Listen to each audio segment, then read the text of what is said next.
All right, now that we've found the house that you absolutely love, you turn to me and you say, Brandon, what do we need to do to get our offer accepted?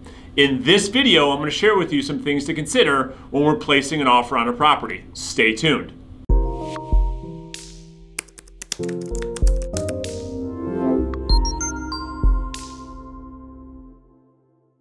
All right, so now that we found the house and we're going to place an offer, the first thing that we have to consider is how long has the property been on the market? The shorter amount of time the house has actually been out there on the market, the stronger our offer is going to have to be.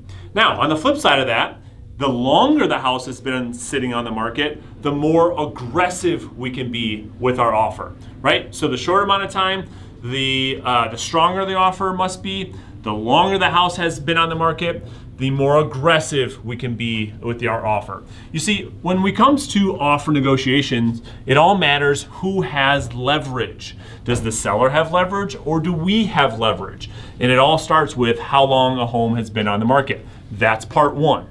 All right, so part two to the offer is all about how much overall interest is in this property at this time, meaning this. Are there competing offers that are currently on the table?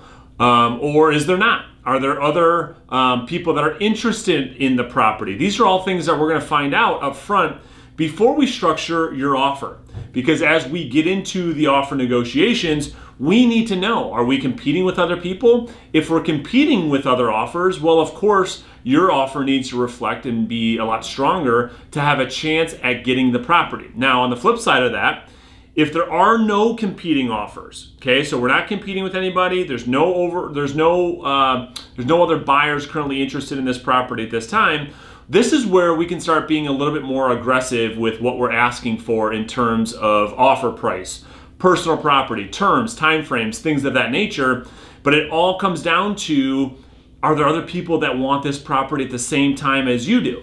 And if the answer is yes, well, our offer needs to reflect that. If the answer is no, then we can start to negotiate a much better deal for you when there's no other people interested in the property. So that's part two. All right, so part three of the offer has everything to do with terms and timeframes.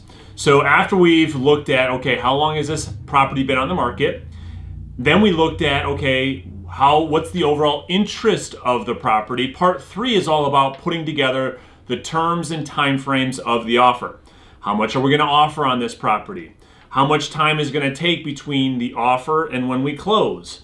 When we close, how long before you take possession of the property? And when we write the offer, which personal property items of the seller will we include with our offer? And many, many more terms will have to be negotiated inside of the offer. But overall, really, when you go to place an offer on a property, we're looking at those three pieces. How long the house has been on the market? Number one, most importantly, that's going to drive our entire offer negotiation strategy. Number two, overall interest in the property is going to drive our offer negotiation strategy. Are we competing with people? And then finally, part number three to any offer on a house that you love are the terms and time frames that go along with that offer.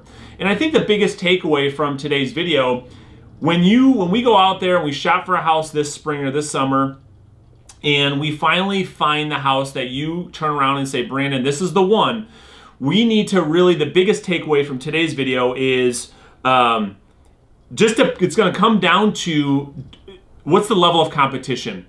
You know, that's where buyers really have to understand, are we going to negotiate from a standpoint of trying to get a good deal on this property, or do we have to put our best foot forward and go out there and fight for this property? And really the biggest, again, takeaway from this video today is overall interest and time on the market. Those are the big driving factors when it comes to how we're going to structure this offer. So hopefully this week's video made a lot of sense to you.